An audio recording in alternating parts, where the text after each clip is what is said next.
नमस्कार दोस्तों, NCERT book की सीरीज़ में एक बार फिर से आपका स्वागत है। आज मैं आपके लिए एनसीईआरटी बुक में दोस्तों हिस्ट्री सब्जेक्ट लेकर के आया हूं। तो आज हम देखेंगे हिस्ट्री सब्जेक्ट क्लास 7 के दोस्तों चैप्टर नंबर 6, जिसमें हम लोग देखेंगे नगर, व्यापारी और शिल्पीजन।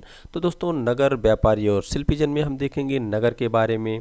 तो नगर में देखेंगे दोस्तों प्रशासनिक केंद्र कौन कौन से थे उस समय, कौन से महत्वपूर्ण नगर थे दोस्तों, और साथ ही साथ देखेंगे मंदिर, नगर और तीर्थयात्री। तो दोस्तों जो नगर हुआ करते थे उसमें मंदिर होता था, मंदिर का क्या भूमिका थी, और जो नगर हुआ करते थे उस नगरों में मंदिर की क्या भूमिका थी, और तीर्थ केंद्र के साथ किस तरीके का इसका संबंध हुआ करता था। साथ ही साथ देखेंगे छोटे नगरों का संजाल, यानी जो छोटे नगर हुआ करते थे उसका जाल किस प्रकार से बिछा हुआ था और उसका क्या रोल था दोस्तों, और बड़े और छोटे व्यापारियों के बारे में देखेंगे। तो आज का जो चैप्टर है दोस्तों, हम इसमें कुछ चीज़ें आज देखेंगे इसके पार्ट 1 में, और इसका पार्ट 2 लेकर के आऊँगा दोस्तों। जो बचे हुए कंटेंट होंगे उसको हम पार्ट 2 में देखेंगे। तो जैसा कि आप जानते हो दोस्तों, मैं एनसीईआरटी बुक की सीरीज चला रहा हूँ। इसमें मैं एनसीईआरटी बुक को लाइन बाय लाइन पढ़ता हूँ और महत्वपूर्ण कंटेंट जो होते हैं उस पर दोस्तों अच्छे से डिस्कस करता हूँ और आपको समझाने का प्रयास करता हूँ। तो दोस्तों ये एनसीईआरटी बुक की जो सीरीज चला रहा हूँ मैं, ये उन दोस्तों के लिए बहुत ही महत्वपूर्ण है जो सीटेट या किसी स्टेट टेट की तैयारी कर रहे हैं, साथ ही साथ अन्य वनडे एग्जामों में भी आपकी हेल्प करेगा दोस्तों। तो चलो हम स्टार्ट करते हैं एनसीईआरटी बुक को। एक मध्ययुगीन नगर की यात्रा पर आया कोई यात्री उस नगर के बारे में कैसी आकांक्षाएं लगाता है या रखता होगा। तो बिल्कुल दोस्तों, अगर कोई भी व्यापारी किसी भी क्षेत्र में जाता है या आप किसी क्षेत्र में जाते हो तो आप उस क्षेत्र के बारे में क्या उम्मीदें लगाते हो, उसके यहाँ उस क्षेत्र के बारे में क्या आप उम्मीद करते हो। तो बिल्कुल जब तक आप वहाँ पर रहोगे नहीं, वहाँ का रहन सहन कैसे है, वहाँ का वातावरण कैसे है, शहर कैसा है, उसी के आधार पर आप उसके बारे में कुछ अनुमान लगा सकते हो। तो यहाँ पर भी दोस्तों वही बात हो रही है। तो यह इस बात पर निर्भर करता है कि वह नगर किस प्रकार का था। क्या वह एक मंदिर नगर था या एक प्रशासनिक केंद्र था, या एक वाणिज्यिक शहर, एक पतन नगर अथवा किसी अन्य प्रकार का शहर था। तो देखो दोस्तों, वह यहाँ पर कई चीज़ों के बारे में बता दिया गया कि वो जिस प्रकार का नगर होगा उस प्रकार से आदमी सोचेगा। यानी कि क्या वह एक मंदिर वाला नगर था, यानी कि उस नगर में मंदिर ज़्यादा थे, या वहाँ का वो एक प्रशासनिक केंद्र था जिस शहर में वो व्यक्ति आता है, वह या फिर एक वाणिज्यिक शहर है, यानी कि वहाँ पर जो है दोस्तों आप व्यापार की दृष्टि से आप उसे ज़्यादा देखते हो, या एक पतन नगर दोस्तों आप ये कह सकते हो कि जैसे बंदरगाह के क्षेत्र दृष्टि से अगर हम देखें तो ऐसा नगर। तो किस तरीके का क्षेत्र है उस तरीके पर आदमी सोच सकता है दोस्तों। वस्तुतः कई नगर तो एक साथ अनेक प्रकार के थे, वे प्रशासनिक नगर भी हो सकते थे तथा मंदिर नगर भी होने के साथ साथ वाणिज्यिक कार्यकलापों और शिल्पों उत्पाद के केंद्र भी होते थे। तो देखो दोस्तों, कुछ नगर ऐसे भी हुआ करते थे जहां पर एक साथ कई सारी चीज़ें देखने को मिल जाती थी। ज़रूरी नहीं था कि एक समय में एक ही चीज़ देखने को मिले, जैसा कि आप देख रहे हैं इसमें कि प्रशासनिक नगर के साथ साथ वहां पर मंदिर और वाणिज्यिक क्रियाकलापों के लिए और शिल्पों के लिए भी वहां पर वो क्षेत्र जाना जाता था। यहाँ पर दोस्तों एक ये मैप दिखाया गया है, इस मैप को देखो आप। और ये मैप किस लिए दिखाया गया है, देखो दोस्तों यहाँ पर एक मानचित्र एक है, मध्य और दक्षिण भारत में व्यापार और शिल्पकारी उत्पादन के प्रमुख केंद्र है दोस्तों। तो यहाँ पर कुछ प्रमुख केंद्र हैं, और वो किस क्षेत्र में दोस्तों, मध्य और दक्षिण भारत में। अगर हम बात करें तो ये मध्य भारत और ये दक्षिण भारत का क्षेत्र है, जिसमें दोस्तों कहाँ से कहाँ तक फैला हुआ है आप देख रहे हो यहाँ पर। पुष्कर, वृंदावन, अजमेर, अहमदाबाद, सोमनाथ, ये दोस्तों ये जो वर्तमान का गुजरात का क्षेत्र है, अहमदाबाद, सूरत और सोमनाथ। और ये पुष्कर और अजमेर राजस्थान, वर्तमान राजस्थान का क्षेत्र है। वृंदावन ये उत्तर प्रदेश का क्षेत्र है। यहाँ पर आप देख रहे हो मुर्शिदाबाद और कोलकाता। तो मुर्शिदाबाद और कोलकाता दोस्तों ये पश्चिम बंगाल के आसपास का क्षेत्र है। फिर यहाँ पे बात करें नीचे, बम्बई, बीदर, बीजापुर, गोलकुंडा, मसूलीपट्टनम, हम्पी, कमालपुरम, स्वामीमलाई, तिरुपति, मद्रास। तो ये दोस्त जो क्षेत्र देख रहे हो ये दक्षिण भारत के क्षेत्र दोस्तों। उरैयूर और तंजावुर। तो उरैयूर और तंजावुर के बारे में आप पहले पढ़ चुके हो, मदुरई के बारे में आप पढ़ चुके हो दोस्तों। तो ये सभी क्षेत्र हुए दोस्तों जो किस लिए प्रसिद्ध थे, जो व्यापार और शिल्पकारी उत्पादन के कुछ प्रमुख केंद्र हुआ करते थे। तो आओ आगे देखते हैं दोस्तों। अब हम सबसे पहले देखेंगे यहाँ पर प्रशासनिक केंद्र। प्रशासनिक केंद्र के बारे में हमारी इस एनसीईआरटी बुक में क्या क्या कंटेंट दिए हुए, क्या जानकारी है, इसको देखते हैं दोस्तों। अध्याय 2 में आपने चोल वंश के बारे में पढ़ा होगा। तो बिल्कुल दोस्तों, चोल वंश के बारे में आपने अध्याय 2 में पढ़ा था, जहाँ पर मैं चोल वंश के बारे में बताया था। और वहीं पर आपने दोस्तों इसके बारे में भी देखा होगा, ये जो जगह है उरैयूर और तंजावुर, तो उसी चोल वंशों के बारे में जब हम पढ़ रहे थे तो इन दो जगहों के बारे में हमने देखा था जो कावेरी नदी के डेल्टा क्षेत्र में है। आइए हम अपनी कल्पना के घोड़े पर सवार होकर चोल राजाओं की राजधानी जो तंजावुर थी, जैसा कि वह 1000 वर्ष पहले था, की यात्रा पर चलें। यानी कि हम वहीं पर चलते हैं जहां पर तंजावुर के क्षेत्र में जो है चोल का शासक हुआ करता था, यानी कि कावेरी डेल्टा क्षेत्र में। वर्ष में 12 महीने बहने वाली कावेरी नदी इस सुंदर नगर के पास बहती है। तो देखो दोस्तों, कावेरी नदी है और कावेरी नदी के डेल्टा क्षेत्र में ये चोल वंश रहते थे और ये नदी जो है 12 महीने बह रही है। राजा राजराज चोल द्वारा निर्मित राजेश्वरी मंदिर की घंटियाँ। तो राजराजेश्वर मंदिर के बारे में दोस्तों हमने पढ़ लिया था, अभी पिछले वीडियो में हमने देखा था। तो उस मंदिर की घंटियाँ जो है बजती हुई सुनाई देती हैं। और किस क्षेत्र में दोस्तों, ये हमारे कावेरी नदी के क्षेत्र में राजराजेश्वर मंदिर की घंटियाँ बजती हुई सुनाई दे रही हैं। लोग नगर की वास्तुकार कुंजर मल्लन राजराजा पेरुथच्चन की वास्तुकला की प्रशंसा करते हुए नहीं थकते हैं। तो देखो दोस्तों, वहाँ के जो लोग हैं, वो जो वहाँ पे कलाकारी की गई है, वहाँ पे जो निर्माण किया गया है, उसकी इतनी प्रशंसा कर रहे हैं कि जिसकी कोई तुलना नहीं की जा सकती, क्योंकि वहाँ की जो कलाकृतियाँ हैं दोस्तों बहुत ही अच्छी हैं। और वहाँ पे जिस भी चीज़ का निर्माण किया गया है, जैसे आपने मंदिर के बारे में पढ़ा था, तो उसका बहुत ही अद्भुत और बहुत ही अच्छे तरीके से निर्माण किया गया था, इसलिए वहाँ के लोग बहुत ही प्रशंसा कर रहे हैं। हमें वास्तुकार का नाम इसलिए पता है क्योंकि उसने गर्व से अपने नाम को मंदिर की दीवारों पर उत्कीर्ण किया। तो देखो दोस्तों, मंदिर पर उस कलाकार का नाम भी लिखा हुआ है। मंदिर के भीतर एक विशाल शिवलिंग भी स्थापित है। आगे देखते हैं। इस मंदिर के अलावा नगर में अनेक राजमहल भी हैं, जिनमें कई मंडप बने हुए हैं। तो देखो दोस्तों, इस नगर में मंदिर भी है और मंदिर के अलावा कई और मंडप भी बने हुए हैं और कई और राजमहल बने हुए हैं। राजा लोग जो हुआ करते थे, राजा लोग इन मंडपों में अपना दरबार लगाते थे और यहीं से वे अपने अधीनस्थों के लिए आदेश जारी करते थे। यानी कि जो भी सूचना देना होता था या जो भी घोषणा करना होता था, वो लोग राजा इसी दरबार से ही घोषणा करते थे। नगर में सैन्य शिविर भी बने थे। नगर उन बाजारों की हलचल से भरा हुआ था जहां अनाज, मसालों, कपड़ों और आभूषणों की बिक्री हो रही थी। तो बिल्कुल दोस्तों, जहां पर बाजार होते हैं वहां पर हलचल आपको देखने को मिलती है और ये नगर जो थे दोस्तों, उन बाजारों की हलचल से भरे हुए थे। नगर के लिए जल की आपूर्ति कुओं और तालाबों से होती थी। तो पुराने समय में आप भी जानते हो दोस्तों, कुएं और तालाब ही ऐसे संसाधन थे जहां से लोग अपने पीने के लिए या यूज के लिए जल ले जाते थे। तंजावुर और उसके निकटवर्ती नगर उरैयूर, तो आपने देखा था दोस्तों, तो तंजावुर है और उरैयूर है, ये दोनों पास पास के क्षेत्र हैं और दोनों ही ये पूर्वी तटीय क्षेत्र में पाए जाते हैं दोस्तों। और कावेरी डेल्टा के पास ही ये दोनों क्षेत्र हैं। यानी उरैयार के सालीय बुनकर मंदिर के उत्सव के लिए झंडियाँ बनाने का कपड़ा, राजा और अभिजात गर्व के लिए बढ़िया सूती वस्त्र और जनसाधारण के लिए मोटा सूती वस्त्र तैयार करते थे। देखो दोस्तों, वहाँ के मतलब कि मंदिर के लिए जो है झंडी बनाने के लिए कपड़ा ले जा रहे हैं और अभिजात वर्ग दोस्तों, उनके लिए बढ़िया सूती वस्त्र और जनसाधारण के लिए मोटा सूती वस्त्र तैयार कर रहे हैं। यहाँ से कुछ दूरी पर स्वामी मलाई में स्थित अथवा मूर्तिकार उत्तम कांस्य की मूर्ति तथा लंबे सुंदर घंटा वस्तु के दीप बना रहे हैं। तो देखो दोस्तों, उस क्षेत्र में बहुत कुछ कलाकृतियां हो रही हैं, जैसे कि यहाँ पे कपड़े का काम आपने देखा कि हो रहा है। उसके साथ ही साथ आप देख रहे हो कुछ ही दूर पर एक जगह है जिस स्थान का नाम है दोस्तों स्वामी मलाई।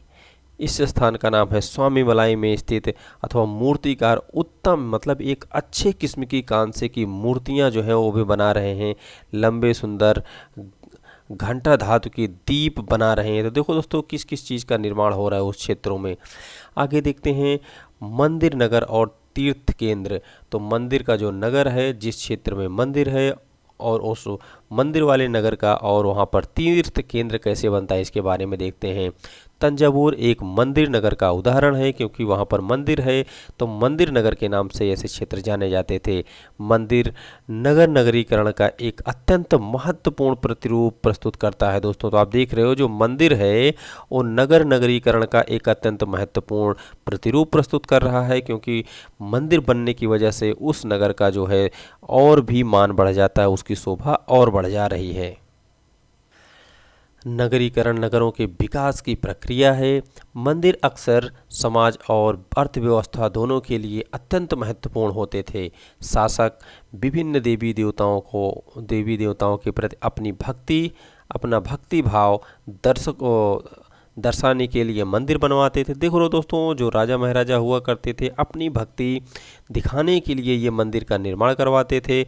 वे मंदिरों को भूमि एवं धन अनुदान में देते थे, जिसकी आय से धार्मिक अनुष्ठान विधि विधान से संपन्न किए जाते थे। तीर्थयात्री तथा पुरोहित पंडितों को भोजन कराया जाता था और पर्वोत्सव मनाए जाते थे। देखो दोस्तों, जो राजा होते थे, जो वहाँ के शासक होते थे, मंदिर बनवाने के लिए धन देते थे, जमीन देते थे और बड़े विधि विधान के साथ मंदिरों की पूजा होती थी।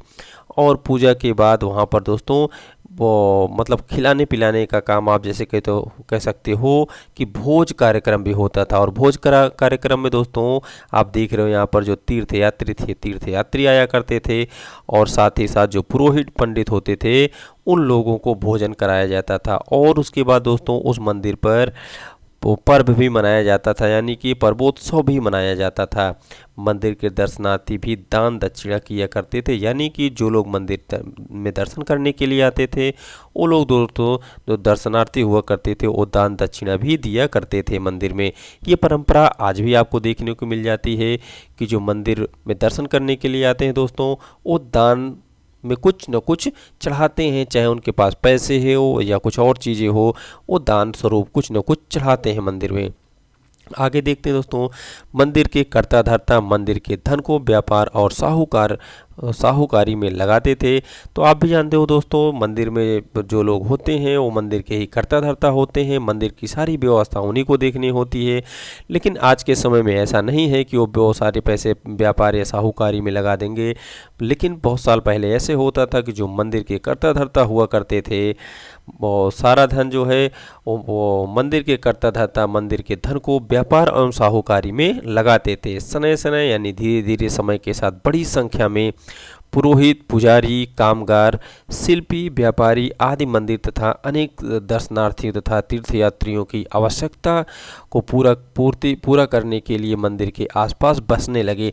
तो देखो दोस्तों, समय बदलता गया और धीरे धीरे समय के साथ जो पुरोहित हुआ करते थे, पुजारी थे, काम करने वाले थे दोस्तों, और जो शिल्प यानी कि कुछ कलाकारी करने वाले व्यापारी मंडल के लोग, व्यापार करने वाले लोग मंदिर के आसपास अपना जमावड़ा करने लगे, मंदिर के आसपास रहने लगे, दुकान अपना बनाने लगे और धीरे धीरे वहीं पर दोस्तों ये लोग रहने लगे। और इनका रहन सहन वहाँ पर क्यों हो गया? क्योंकि वहीं से इनकी रोजी रोटी चलती थी, कुछ सामान बेचा करते थे और जो दर्शनार्थी आते थे, जो तीर्थयात्री आते थे, उनकी आवश्यकताओं की पूर्ति करते थे, अपना सामान बेच करके ये अपना जीवन यापन करते थे। और तीर्थयात्री जो होते थे दोस्तों वो अपनी ज़रूरत की चीज़ इन लोगों से खरीदते थे। तो इस तरीके से ये लोग जो है वहाँ पर आकर के बस गए, आसपास के क्षेत्र में बसते गए। इस प्रकार मंदिर नगरों का विकास हो गया। तो मंदिर के आसपास दोस्तों नगरों का विकास हुआ, लोग रहने लगे, तो मंदिर नगर का विकास हुआ। इसी रीत से मंदिर के चारों ओर अनेक नगरों का आविर्भाव हुआ। जैसे मध्य प्रदेश में भिल्ला स्वामिनी यानी कि भिसला जो विदिशा के नाम से जाना जाता है, जो भोपाल के पास एक क्षेत्र है दोस्तों, एक जिला है विदिशा। और गुजरात में सोमनाथ। इसी तरीके से बसे हुए कुछ नगर हैं दोस्तों, जो इन दोनों मंदिरों के आसपास इसी तरीके से नगर का निर्माण हुआ। कुछ अन्य महत्वपूर्ण मंदिर हैं जो नगर तमिलनाडु में कांचीपुरम तथा मदुरई और आंध्र प्रदेश में तिरुपति है। तो ये कुछ नगर हैं जो आपको देखने को मिल जाएंगे। तीर्थ स्थल भी धीरे धीरे नगरों के रूप में विकसित हो गए। तो देखो दोस्तों, जो तीर्थ स्थल थे धीरे धीरे ये नगरों के रूप में विकसित हो रहे हैं।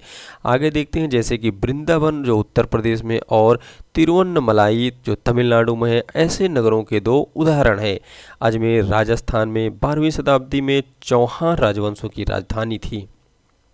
तो देखो दोस्तों, अजमेर है जो राजस्थान में पड़ता है, अजमेर, ये 12वीं शताब्दी में चौहान वहाँ के राजा हुआ करते थे, चौहान राजाओं की राजधानी हुआ करती थी।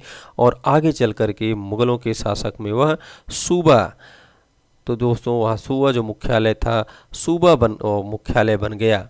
यह नगर धार्मिक सह अस्तित्व का एक उत्कृष्ट उदाहरण प्रस्तुत करता है।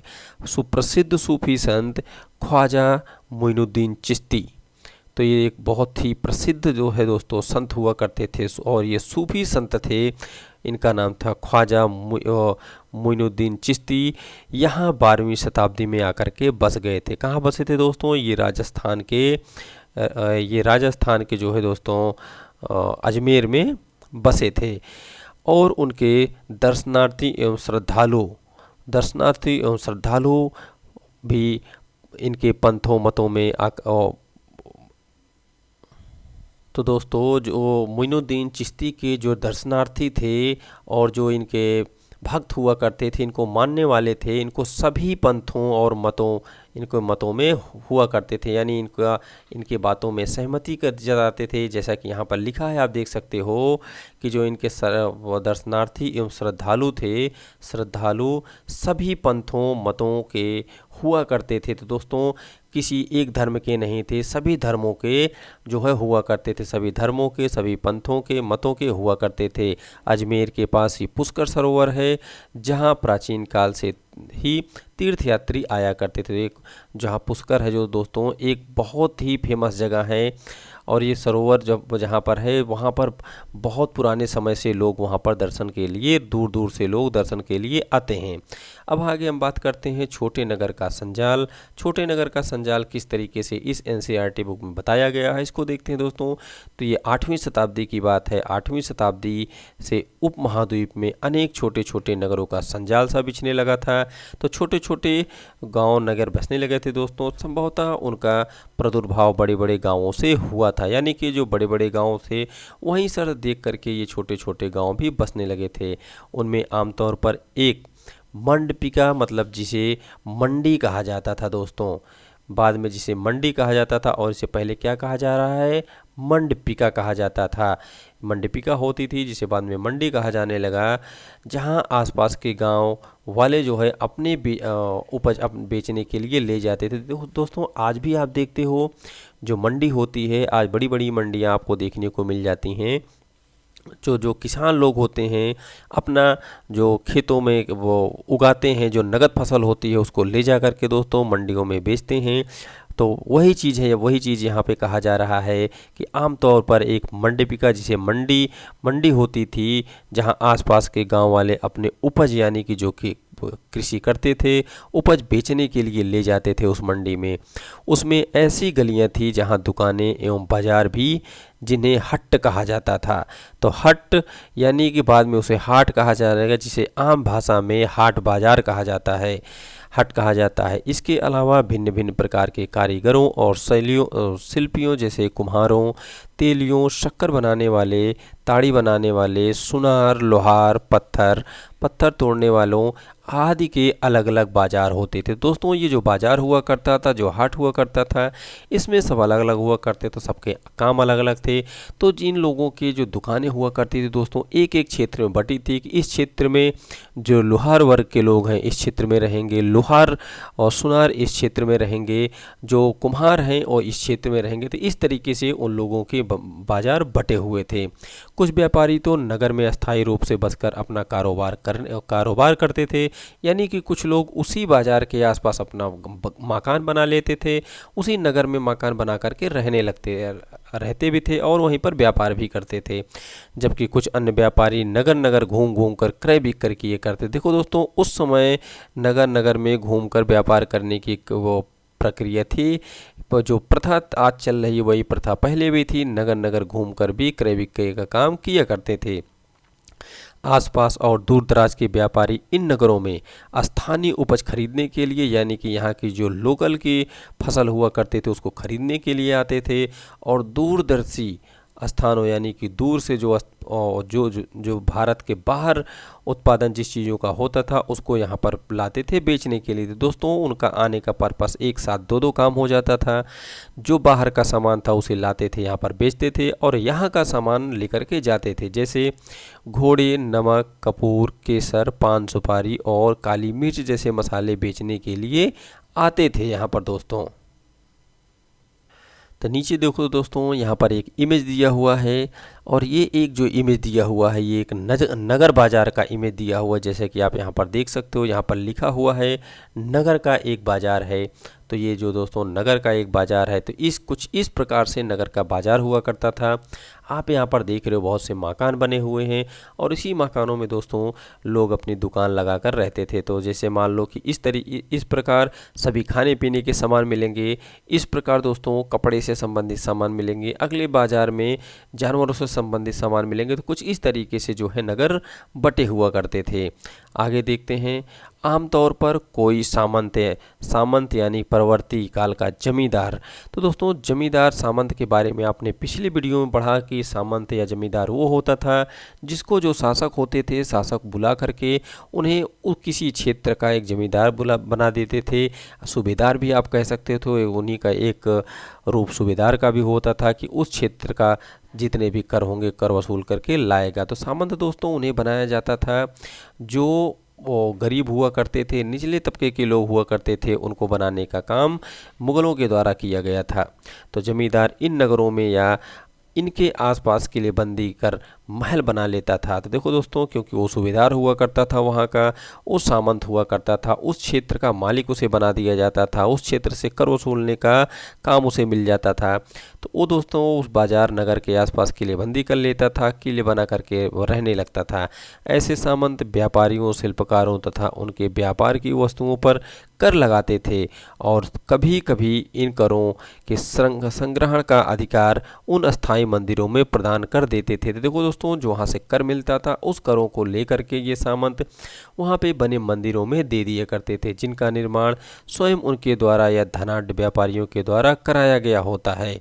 यानी कि जो उस क्षेत्र में जिस मंदिर का निर्माण हुआ है उस मंदिर का निर्माण या तो इन्हीं सामंत के द्वारा कराया गया होता है या किसी बड़े जो धनाढ्य व्यापारी होते थे या किसी राजा के द्वारा उस मंदिर का निर्माण कराया गया होता है। ऐसे अधिकारों का उल्लेख अभिलेखों में किया गया है जो आज भी पाए जाते हैं। तो यहाँ पर देखो दोस्तों, यहाँ पर एक शिल्पकारी का इमेज दिया हुआ है जिसकी लकड़ी पर नक्काशी करता हुआ एक कारीगर यहाँ पर दिखाया गया है।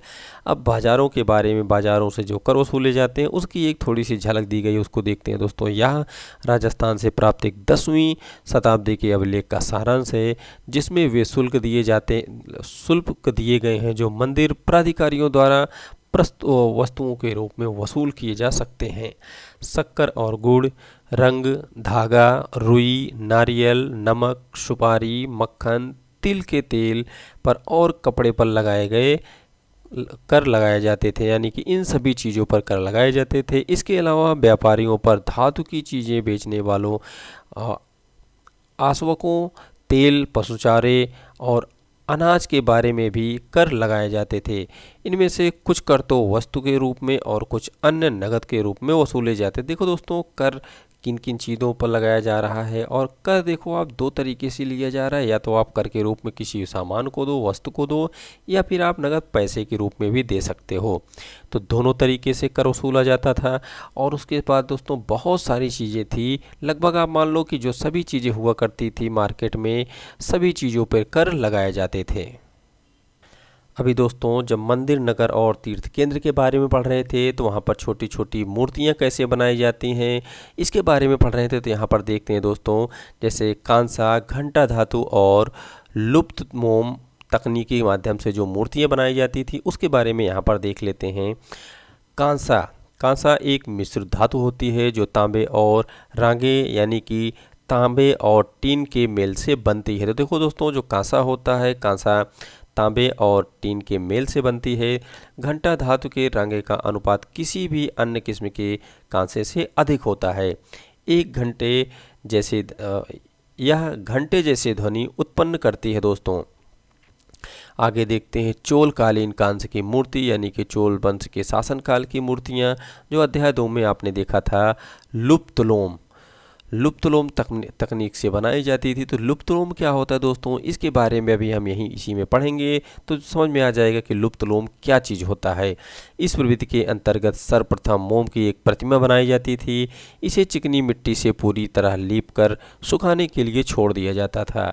जब वह पूरी तरह सूख जाती थी तो उसे गर्म कर दिया जाता था और उसके मिट्टी के आवरण में एक छोटा सा छेद बनाकर उस छेद के रास्ते सारा पिघला हुआ मोम बाहर निकाल लिया जाता था।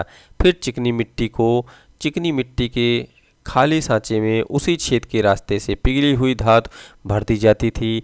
जब वह धातु ठंडी होकर ठोस हो जाती थी तो चिकनी मिट्टी के आवरण को सावधानीपूर्वक हटा लिया जाता था और उसमें से निकली प्रतिमा को साफ करके चमका दिया जाता था। तो दोस्तों सबसे पहले एक जो है मोम की प्रतिमा बनाई जाती थी। मोम की प्रतिमा बनाने के बाद उसी मोम की प्रतिमा के ऊपर चिकनी मिट्टी का लेप लगाया जाता था और ये लेप काफ़ी मोटा होता था ताकि जो है ये दोस्तों टूट ना सके। इस प्रकार से एक मोटा सा लेप लगाया जाता था उस मोम की मूर्ति के ऊपर। उसके बाद दोस्तों जो चिकनी मिट्टी का लेप लगाया हुआ है मोम के ऊपर, तो मोम दोस्तों आप जानते हो कि मोम गर्माहट से पिघलता है। तो उस वो मोम को जो है दोस्तों उस चिकनी मिट्टी के अंदर जो मोम है उसे एक गर्म करके पिघला दिया जाता था। जब पिघल जाती थी मोम दोस्तों तो उस चिकनी मिट्टी में एक मोटा सा होल कर दिया जाता था और उसी होल से सभी मोम बाहर आ जाती थी दोस्तों। यानी कि जो मोम से बनी मूर्ति है उस चिकनी मिट्टी के अंदर जो मोम हो गई है वो मोम बिल्कुल गल करके बाहर आ गई। अब दोस्तों ऊपर से चिकनी मिट्टी बची, तो चिकनी मिट्टी एक मूर्ति के सांचे का आकार बन गई दोस्तों। अब जो है चिकनी मिट्टी से एक मूर्ति के बढ़िया सा सांचा बन गया है। अब जिस होल से मोम बाहर निकली दोस्तों उसी होल से तांबे और टिन को मिला करके जो कांसा बनाया गया है उसको गला करके उसी होल के माध्यम से उस चिकनी मिट्टी के अंदर डाल दिया जाता था। और दोस्तों जब ये कुछ दिनों के बाद ठोस हो जाता था तो बड़े आसानी से सावधानीपूर्वक उस चिकनी मिट्टी को दोस्तों कांसे के मूर्ति के ऊपर से हटा दिया जाता था। अब कांसे की मूर्ति दिखने लगती थी और अच्छी तरीके से उस कांसे मुख की मूर्ति को साफ किया जाता था, यानी कि उसको चमकाया जाता था, उस पर चिकनाहट लाई जाती थी ताकि अच्छा दिखे। तो इस तरीके से दोस्तों लुप्त मोम की मूर्ति बनाई जाती थी, लुप्त मोम की मूर्ति का निर्माण किया जाता था। आगे देखते हैं दोस्तों छोटे और बड़े व्यापारी कैसे हुआ करते थे, इनकी क्या भूमिका हुआ करती थी। तो दोस्तों इसके बारे में देखते हैं। यहाँ पर व्यापारी कई प्रकार के हुआ करते थे, तो आप भी जानते हो दोस्तों आज भी व्यापारी कई प्रकार के देखने को मिलते हैं। सबका व्यापार अलग अलग होता है। उसमें बंजर लोग जो होते थे, उस व्यापार में बंजर लोग भी, व्यापारियों की श्रेणी में बंजर लोग भी शामिल थे। कई व्यापारी विशेष रूप से घोड़े के व्यापारी अपने संघ बनाते थे। देखो दोस्तों जो विशेष रूप से घोड़े के व्यापारी हुआ करते थे वो क्या करते थे, एक संघ का निर्माण करते थे, यानी एक संघ बनाते थे जिनका एक मुखिया होता था। और वह मुखिया जो है दोस्तों उसका काम क्या होता था, वह मुखिया अपनी ओर से घोड़े खरीदने के इच्छुक योद्धा से बातचीत करता था। यानी कि जो व्यापारी संघ का, घोड़े के व्यापारी का जो संघ बनता था उसका जो मुखिया होता था वो घोड़ा खरीदने वाले राजा से या योद्धा से बातचीत वही करता था। हर कोई घोड़े वाला बात नहीं करता था।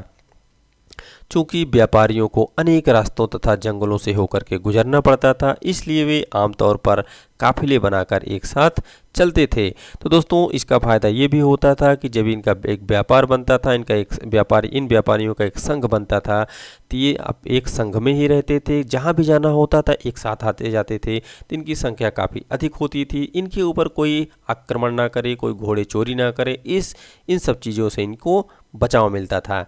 तो ये काफ़िले बनाकर एक साथ यात्रा करते थे और अपने हितों की रक्षा के लिए व्यापार संघ, जिन्हें दोस्तों गिल्ड कहा जाता था, तो ये संघ बनाते थे। दक्षिण भारत में 8वीं शताब्दी और परवर्ती काल में अनेक ऐसे संघ थे। तो देखो, आप देख रहे हो दोस्तों, दक्षिण भारत में 8वीं शताब्दी में कई ऐसे संघ बने हुए थे। इनमें सबसे प्रसिद्ध जो था दोस्तों, मणिग्रामम और नानादेशी था। नानादेशी, ये दो बहुत ही फेमस थे दोस्तों। ये व्यापार संघ के प्रायद्वीपीय के भीतर और दक्षिण पूर्व एशिया तथा चीन के साथ भी दूर दूर तक व्यापार करते थे। देखो दोस्तों, ये प्रायद्वीपीय भारत के अंदर तो करते ही करते थे, साथ में दक्षिण पूर्व एशिया तथा चीन के साथ यानी कि दूर दूर तक व्यापार करते थे। इसलिए ये सबसे प्रसिद्ध व्यापारी मंडल में आते थे। इनके अलावा चेट्टियार और मारवाड़ी, तो देखो दोस्तों यहाँ पर भी नाम निकल के आता है। चेट्टियार और मारवाड़ी ओसवाल जैसे समुदाय भी थे, जो आगे चल कर के देश के प्रधान व्यापारी समूह बन गए। तो ये भी दोस्तों मुख्य व्यापारियों में इनका भी नाम आने लगा, जो चेट्टियार और मारवाड़ी ओसवाल हुआ करते थे। तो गुजराती व्यापारियों में हिंदू, बनिया और मुस्लिम बोहरा दोनों समुदाय शामिल थे। वे दूर दूर तक लाल सागर दोस्तों आप जानते हो अरब कंट्री के आसपास के क्षेत्र में आता है।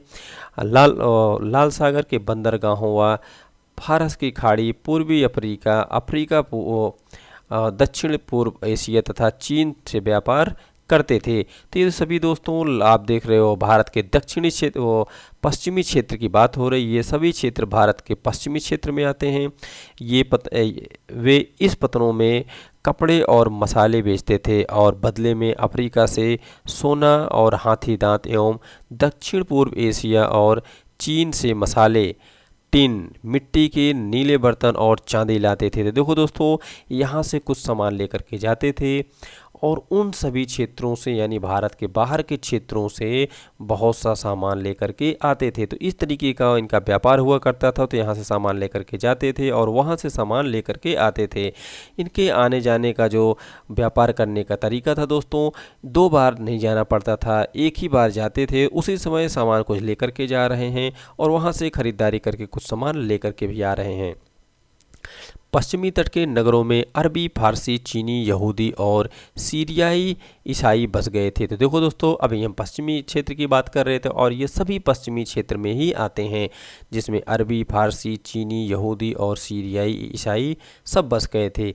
लाल सागर के बंदरगाहों में बेचे जाने वाले भारतीय मसाले और कपड़े इतावली व्यापारियों द्वारा खरीदे जाते थे। देखो दोस्तों, जो यहाँ से बेचा जाता था उसे इतावली व्यापारी जो हुआ करते थे वो ज़्यादा खरीदते थे और वहाँ से वे अपने यहाँ यूरोपीय बाज़ारों में पहुँचते थे। तो वहाँ से दोस्तों यूरोप के बाज़ारों में भेज दिए जाते थे, यानी कि भारत का माल इरावती व्यापारियों को दिया जाता था। इरावती व्यापारी जो है खरीदते थे और बाद में इरावती व्यापारी यूरोप के बाज़ारों में भेजते थे। उनमें से व्यापार में बहुत लाभ होता उन्हें इस व्यापार से दोस्तों बहुत फ़ायदा होता था। उष्णकटिबंधीय जलवायु में उगाए जाने वाले मसाले, जिसमें काली मिर्च, दालचीनी, जायफल, सौंठ आदि, ये सभी जो दोस्तों यूरोपीय व्यंजन यानी यूरोप के खाना बनाने में महत्वपूर्ण मसालों में इनकी गिनती होती थी। और भारतीय सूती कपड़ा बहुत ही लुभावना हुआ करता था। तो आप देख रहे हो दोस्तों, 2 चीज़ यहाँ पर बहुत ही महत्वपूर्ण था, एक तो भारतीय सूती कपड़ा और दूसरा भारत के मसाले। ये चीज़ें ही यूरोपीय व्यापारियों को भारत तक खींच लाई। तो देखो दोस्तों, इन्हीं सब की वजह से यूरोप के व्यापारी भारत आए थे। समय के साथ साथ व्यापार और नगरों का रूप किस प्रकार बदला, इसके बारे में हम शीघ्र ही आगे बढ़ेंगे। यहाँ दोस्तों काबुल के बारे में थोड़ी सी जानकारी मिलती है, हम इसको भी देखते हैं। काबुल अपने पहाड़ी और विषम भूदृश्य के साथ 16वीं शताब्दी से राजनीतिक और वाणिज्यिक दृष्टि से बहुत ही महत्वपूर्ण बन गया है। तो आप भी जानते हो दोस्तों, जो अफगानिस्तान में काबुल पड़ता है और अफगानिस्तान का क्षेत्र बहुत ही पहाड़ी क्षेत्र है दोस्तों। तो इसीलिए जैसा कि यहाँ पर लिखा है, काबुल अपने पहाड़ी और विषम भूदृश्य के साथ 16वीं शताब्दी में राजनीतिक और वाणिज्यिक दृष्टि से महत्वपूर्ण बन गया। तो बिल्कुल दोस्तों, पहाड़ी क्षेत्र है और वो 16वीं शताब्दी में राजनीतिक और वाणिज्यिक दृष्टि से ये बहुत ही महत्वपूर्ण बना। काबुल और गंधार सुप्रसिद्ध रेशम मार्ग से जुड़े हुए थे। ये देखो दोस्तों, ये अफगानिस्तान का जो काबुल और कंधार जो मार्ग है, ये रेशम के मार्ग से जुड़े हुए थे। साथ ही साथ घोड़े का व्यापार भी इन्हीं मुख्य रास्तों से होता था। तो उनके भी घोड़े के व्यापार के लिए भी मुख्य मार्ग हुए करते थे। 17वीं शताब्दी में हीरे की एक सौदागर जो था दोस्तों, जो बेटिस्टे टेवर्नियर ने अनुमान लगाया कि काबुल में घोड़ों का व्यापार प्रतिवर्ष 30,000 रुपये का होता था। तो देख रहे हो दोस्तों, ये अब जो एक वो हीरे का व्यापारी है और इस व्यापारी का नाम है दोस्तों बेप्टिस्टे टेवर्नियर। और इन्होंने क्या अनुमान लगाया कि जो है वहाँ पर काबुल में जो घोड़े का व्यापार हुआ करता था वो 30,000 रुपये प्रतिवर्ष हुआ करता था। तो ये 30,000 रुपये दोस्तों उस ज़माने में बहुत बड़ी रकम हुआ करती थी।